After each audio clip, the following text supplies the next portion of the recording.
पोपट लाल की होने वाली है बबली से शादी और सच कहें तो यहीं से शुरुआत होने वाली है पोपट लाल की बर्बादी की भी। जी हाँ, देखिए दोस्तों, बड़ी अनोखी शर्त लगाती है अनोखी लड़की बबली के पतंग जो उसकी काटेगा आसमान में उसी से वो धरा पर शादी करेगी, उसी की पत्नी कहलाएगी और इसीलिए पोपट लाल पहुंच जाता है खुले आसमान तले पतंग उड़ाने को और बबली की पतंग काट करके उसे अपनाने के लिए, दुल्हन अपनी बनाने के लिए।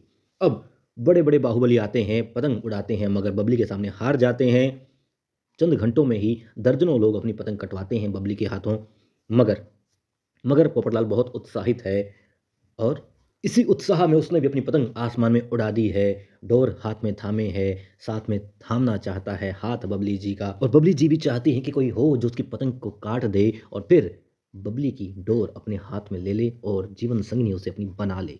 अब पतंग दोनों की पेच लड़ा रही है खुले आसमान में, मगर क्या देखते हैं बबली जी जो आसमान में सबकी पतंग काटे जा रही थी वो हैरान हो जाती है, परेशान हो जाती है, क्योंकि पोपट लाल इतनी अच्छी पतंग उड़ा रहा है और पतंग कट भी जाती है बबली जी की। इसलिए बबली जी आग्रह करती है, वरमाला हाथ में ले करके पोपट लाल के सामने आ जाती है और कहती है कि अब आप मुझे वर लीजिए और मेरी डोर अपने हाथ में थाम लीजिए। क्या ये सच है? कैसा हो सकता है? जो लड़की शर्त लगाती है अपना स्वयंवर कैसे होगा ये खुद तय करती है, खुद बताती है। क्या वो लड़की आकर के ये बात कह देगी कि मेरी डोर आप थाम लीजिए?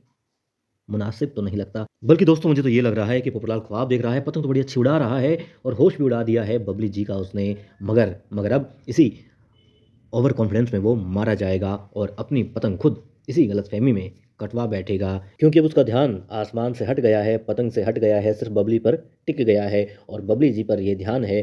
वरमाला की बजाय मुझे लग रहा है, जी हाँ, वो गले में हार का ही हार पहनेगा और और फिर से उसका एक ख्वाब कि उसकी शादी हो रही है, ख्वाब ही रह जाएगा। बाकी आपको क्या लगता है कि इस बार शादी होगी या फिर ये वाक़ई में ख्वाब है?